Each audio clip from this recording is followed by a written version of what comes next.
Di awal film kita akan diperlihatkan kepada sosok wanita, sebut saja dia Mawar, yang bekerja sebagai pekerja seks komersial.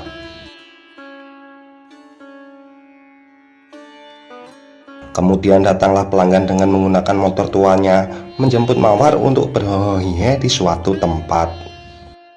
Setelah sampai di sana, karena Mawar merasa ada yang aneh, tempatnya yang sepi, gelap dan mencurigakan, berniat untuk membatalkan saja transaksi kue apemnya.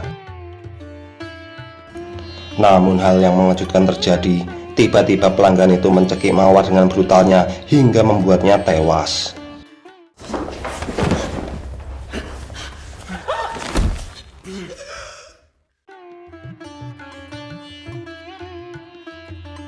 Dengan membungkus mayat Mawar dengan kain hitam, pria itu lalu membawa mayat Mawar dengan motor tuanya, lalu membuang mayat Mawar di semak-semak. Terlihat si pria itu mengenakan sebuah cincin seperti ini, guys.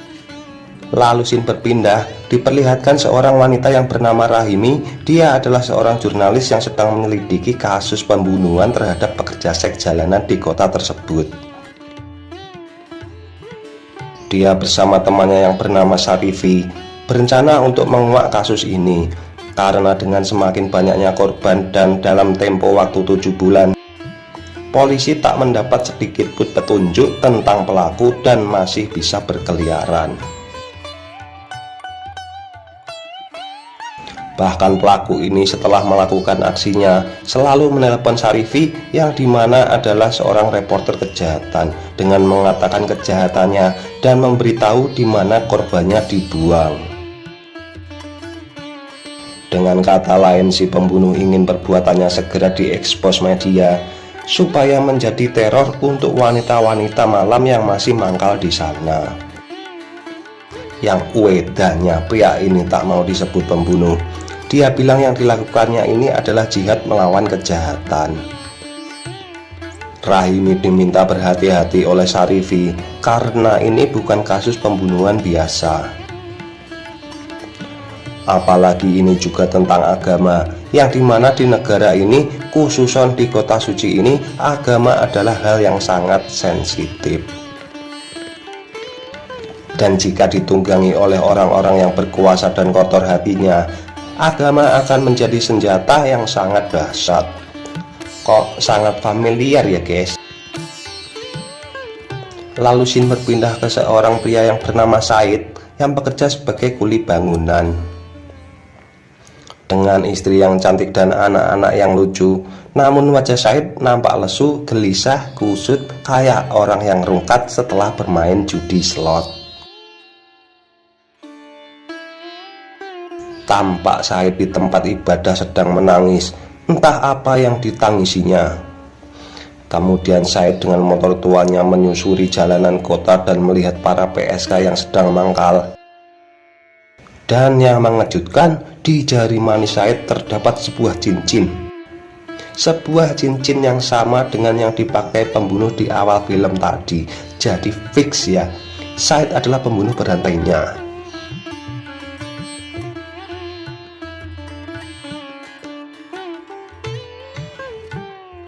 Rahimi dan temannya sedang menemui hakim yang juga seorang tokoh agama yang terkemuka di kota itu. Rahimi yang ingin tahu berkas-berkas pembunuhan itu dan meminta kepada Pak Hakim untuk juga dapat bisa mengakses berkas-berkas tersebut untuk bahan investigasinya. Namun hakim itu menolak mentah-mentah permintaan Rahimi dengan mengatakan, tugas kalian sebagai jurnalis adalah menginformasikan berita, Mbak, bukan membuat masyarakat ketakutan. Dan juga kerudung Anda itu sebagai formalitas saja untuk ketemu saya kan. Gak usah berpura-pura, Mbak, jadilah dirimu sendiri aja.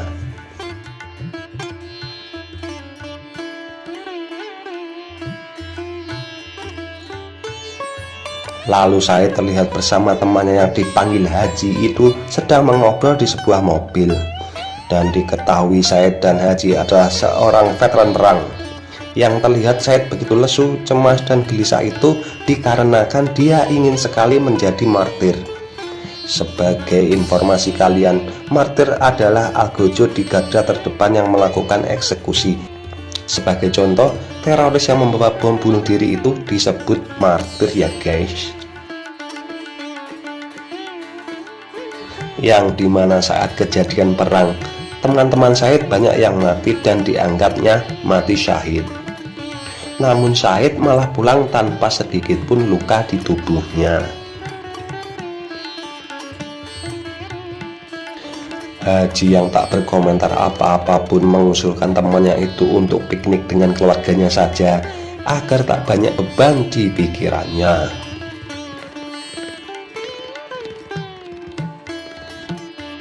Di suatu kedai makanan, karena kasihan melihat keadaan seorang PSK, Rahimi mentraktirnya makan yang diketahui bernama Sogra.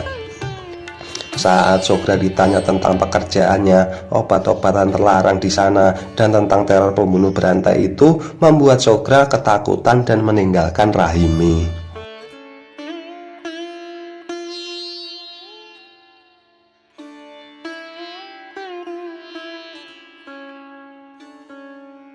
Saat sedang piknik bersama keluarganya, tak sengaja anaknya yang bernama Ali menendang bola mengenai kepala Syahid. Entah kenapa Syahid seperti kesurupan, emosi tak tertahan, lalu mengejar Ali. Karena dilerai dan ditenangkan oleh istrinya, kemudian Syahid tersadar dan meminta maaf kepada Ali.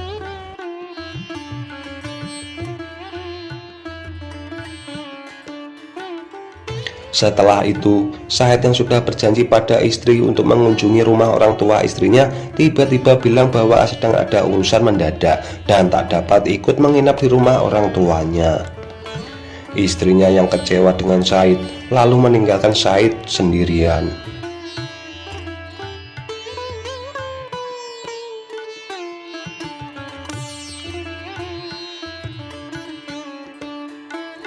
Singkat waktu, di rumahnya yang kosong itu, Syahid menyewa seorang PSK yang tidak lain itu adalah Sogra. Syahid dengan leluasa dan brutalnya membunuh Sogra dengan cara mencekiknya.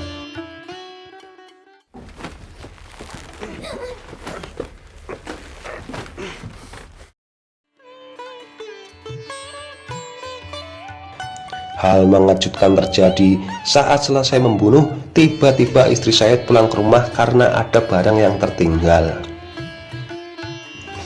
Syahid yang panik lalu membungkus mayat itu dengan karpet layaknya dadar gulung, lalu beralasan kepada istrinya bahwa karpet basah karena ada pipa air yang bocor. Cuaca yang dingin, rumah yang sepi, dan anak-anak berada di rumah neneknya, istri Syahid lalu mengajaknya untuk berhohohihe. Meskipun baru saja membunuh dan tak terpikirkan untuk begituan, Johnny yang kadung berdiri tak akan menolaknya. Saat beradegan adu mekanik itu, kaki mayat terlihat karena karpet yang tersingkap. Namun Syahid bodoh amat karena Johnny sedang berjuang di titik darah penghabisan.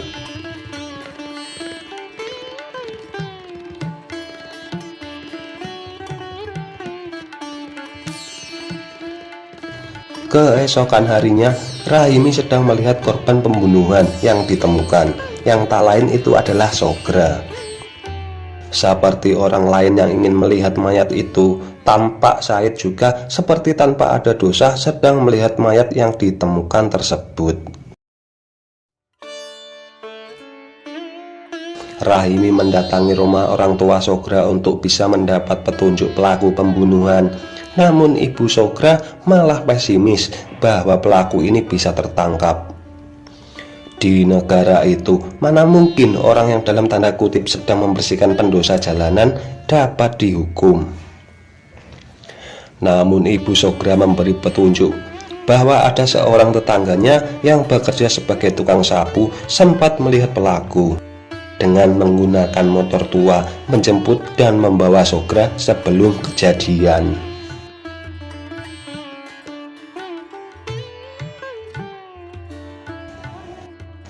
Tampak Said mendapatkan mangsa baru. Seorang PSK yang bertubuh bongsor ini dengan tenaga badannya sebenarnya mampu melakukan perlawanan. Namun dengan kekuatan bulan, Said mampu mengatasinya.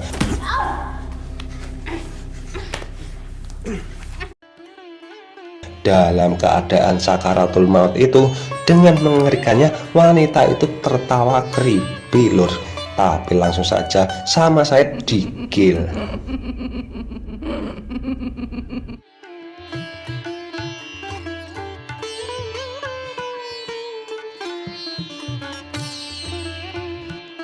Rahimi ingin menangkap sendiri pembunuh itu dengan rela menyamar sebagai PSK dengan Syarifi yang akan membantunya dan akan bersembunyi di dalam mobil. Pucuk dicinta, ulang pun tiba. Said datang dengan motor tuanya dan menawar Rahimi. Setelah harga cocok, kemudian Said membawa Rahimi ke suatu tempat. Syarifi mengikuti dengan mobil dari belakang. Namun dengan skill Valentino Rossi-nya Said yang meliuk-liuk di sela-sela gang jalanan, Syarifi kehilangan jejak mereka. Kemudian sampailah mereka di suatu tempat. Rahimi yang takut dan panik tak lupa menyiapkan perekam suara dan pisau libatnya. Said memulai aksinya dengan mencekik leher Rahimi. Karena Rahimi membawa pisau lipatnya, Said pun mundur. Tapi dengan kecepatan tangannya, Said mampu membuang pisaunya dan kembali mencekik Rahimi. Namun karena tahu tangan Said sedang terluka, Rahimi memanfaatkan kelemahan Said itu dan berhasil melepas cekikan dan mengambil pisaunya kembali. Dengan menodongnya dengan pisau dan mengancam akan berteriak, Rahimi bisa lolos dan kabur dari tempat tersebut.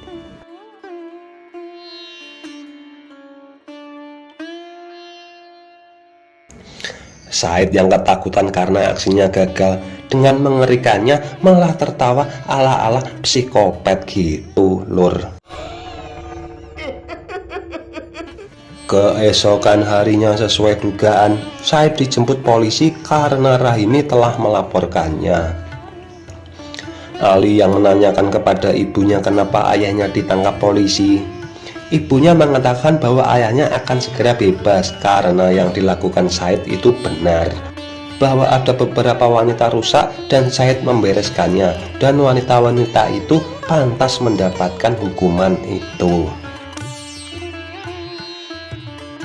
Juga di sebuah pasar, Ali yang sedang belanja sayur dikasih sayuran gratis oleh pedagang karena di mata masyarakat ayahnya itu adalah sosok pahlawan dan meminta Ali untuk jangan khawatir karena ayahnya sebentar lagi akan dibebaskan. Saat sidang pertama, Said tampak santai mengakui perbuatannya dan terlihat bangga dengan apa yang dilakukannya.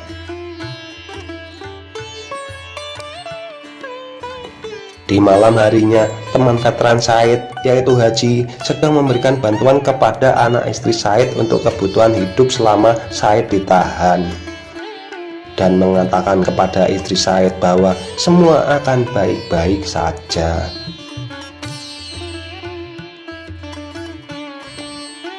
Di sidang kedua, tampak Said yang meledak-ledak dengan mengatakan bahwa dia gila.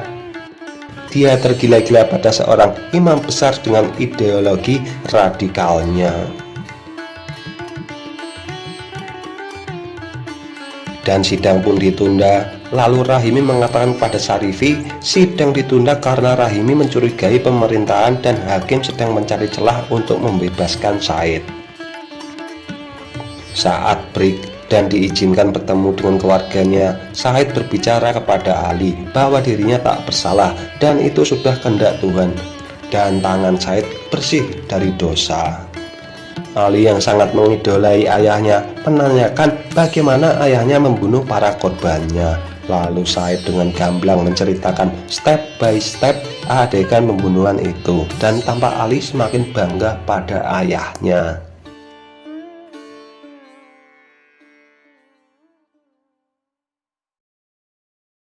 Kemudian Rahimi mewawancarai istri Said dengan Syarifi yang memegang kamera.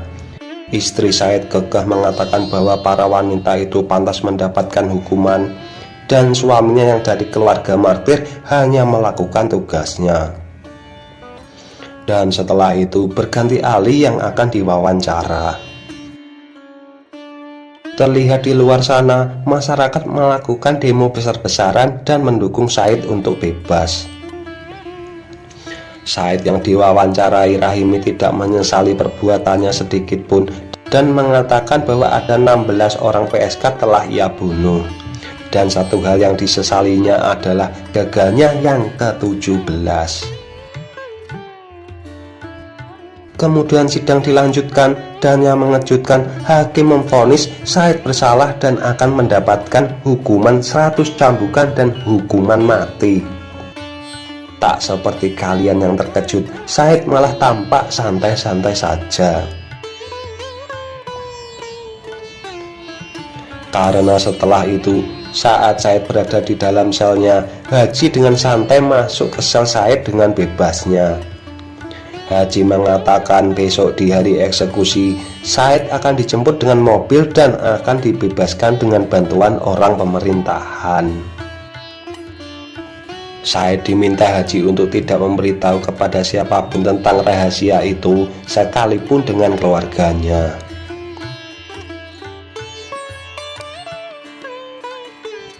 Keesokannya, Said hanya terdiam melihat semua keluarganya menangis karena Said dijatuhi hukuman mati. Hari eksekusi telah tiba. Rahimi yang menjadi saksi eksekusi mengingatkan kepada petugas kenapa Said tak diberi hukuman 100 cambukan terlebih dahulu, padahal di putusan pengadilan ada hukuman 100 cambukan. Petugas lalu mengatakan bahwa ada kesalahan.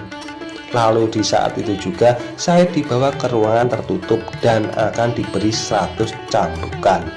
Namun yang terjadi,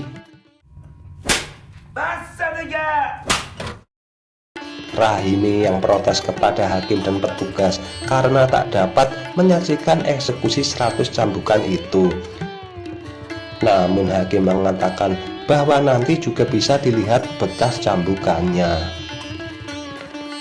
Tali gantung sudah disiapkan, namun mobil jemputan tak terlihat. Said mulai panik dengan memanggil-manggil nama Haji. Lalu yang terjadi,